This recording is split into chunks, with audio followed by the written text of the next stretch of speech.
দেখো, have to আর am to দুটোর মানেই কিন্তু হয় করতে হয়, একই রকম হয়।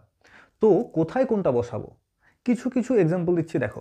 যেমন ধরো তোমার ইচ্ছা আছে যে বাবু আমার একটা বাইক হবে, সেই উত্তরে পাহাড়, চা বাগান, কোথাও নদী পাড়ে গিয়ে বসবো, এরকম তোমার ইচ্ছা আছে। কিন্তু তোমাকে বলা হলো যে যাও, তুমি অফিস যাও, তুমি অফিস যাও, এরকম বলা হলো। হয়েছে? তো যেখানে তোমার ইচ্ছে নেই, মানে তোমাকে কেউ বাইরে থেকে কিছু বাধ্য করা হচ্ছে যে তোমাকে কোনো কিছু কাজ করতে, হয়েছে? তো তখন আমাকে অফিস যেতে হয়, ভাই কিছু করার নেই। তাহলে I have to go to office, I have to go to office everyday, আমাকে প্রত্যেকদিন অফিস যেতে হয়, সেই ক্ষেত্রে বসবে।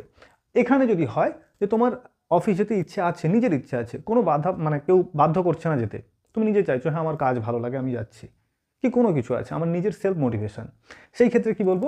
I am two go to office. বোঝা যাচ্ছে?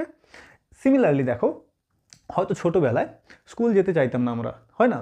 তো যদি এমনও হয় যে আমরা নিজের থেকে স্কুল যেতে চাইছি, নিজের থেকে স্কুল যেতে চাইছিলাম, তো হবে কি I was two go to school, আমাকে স্কুল যেতে হতো, এরকম নিজের থেকেই চাইছিলাম। কিন্তু যদি হতো এমন আমি চাইতাম না, কিন্তু আমাকে ওই কেলাতে কেলাতে নিয়ে যেতে হতো, তো এমন ক্ষেত্রে হবে কি I had to go to school. এইভাবে হবে, মানে যেখানে বাইরে থেকে কিছু তোমাকে ফোর্স করা হচ্ছে করার জন্য। হয়েছে কি?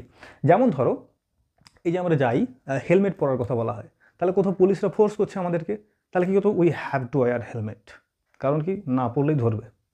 তাহলে we we we will have to wire helmet, we will have to wire helmet. কিন্তু যদি আমি ভাবি যে আমার নিজের সুরক্ষার কথা আমি নিজে জানি বাবু, কেউ বাধ্য করুক না করুক আমি আমার পরবো, এইসব ক্ষেত্রে হবে কি I will be two wire helmet. একটা কথা মনে রাখতে হবে, এই সব কিছুর পরে যা কিছু হ্যাভ টু হ্যাজ টু যাই বসুক না কেন, এগুলোর পরে ভার্বের ফার্স্ট ফর্ম বসবে। I have to go, I am to go, এরকম করে হবে কি I had to go, I was to go, এরকম হবে। বুঝা যাচ্ছে?